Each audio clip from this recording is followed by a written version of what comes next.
हकी नन नन नन नन आ गोल होली भौजी रंग डाला वाला लाला का पियर का चाहे हरियर का बाला वाला आ गोल होली भौजी रंग डाला वाला। नमस्कार दोस्तों, हम रविरंजन साथी आप लोग के बीच में लेके आ गए हैं फिर और फुल और फ्री सॉन्ग जो प्रमोद प्रेमी के ट्रैक पे है। इस ट्रैक पे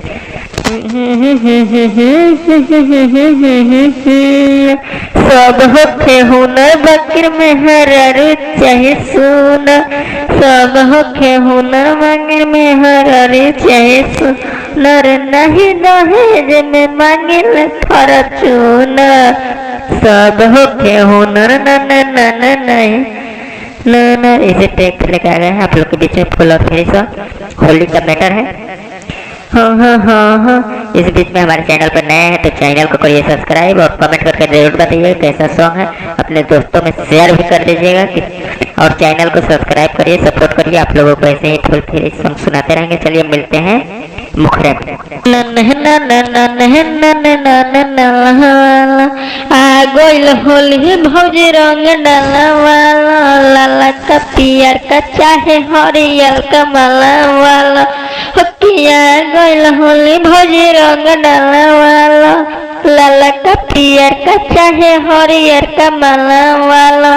देवर के देखी कर जनी हाला, हुकी देवर के देख के जनी कर तू हाला। आ गोइल होली भौजी रंग डाला वाला, आ गोइल होली भौजी रंग डाला वाला। ये मुखड़ा था, ये अंतरा सुनते हैं। पहला अंतरा कैसे है? चलिए इसी बीच हमारे चैनल पर नए हैं तो चैनल को करिए सब्सक्राइब, आप करिए हमें सपोर्ट, आपको हम देते रहेंगे ऐसे ऐसे गाने डेली। चलिए मिलते हैं मुखड़े में अंतर एपिसोड। मिले जब सबके खुशी देखा फागुन आ गईल, अब बुढ़ाओ के मन में हरियाली आ गईल। हकी मिले सबके खुशी देखा फागुन आ गईल, अब बुढ़ाओ जवान कन के मन में नु खुशी आ गईल। लेला पिचकारी के सवाद तू कर जनी हाला, आ गइल होली भौजी रंग डाला वाला। हकिया गइल होली भौजी रंग डाला वाला वाला।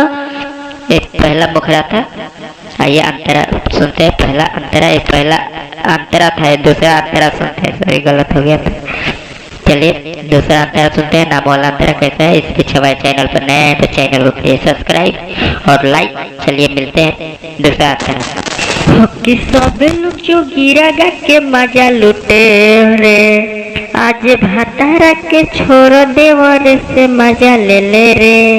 सब लोग जो गिरा गा के मजा लुटे रे, अब भातारा के छोड़ आज देवर से मजा ले ले रे।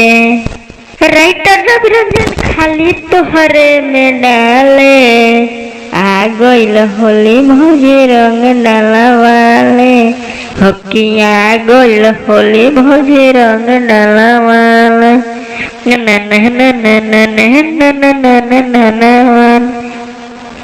फुल और फ्री सॉन्ग ये था। अब खत्म हुआ गाना। आइए फिर अगला गाने में मिलेंगे। इसके बीच हमारे चैनल पर नए हैं तो चैनल को करिए सब्सक्राइब और लाइक, कमेंट करके बताइए कैसा लगा। चलिए मिलते हैं फिर अगला सॉन्ग में। Good by.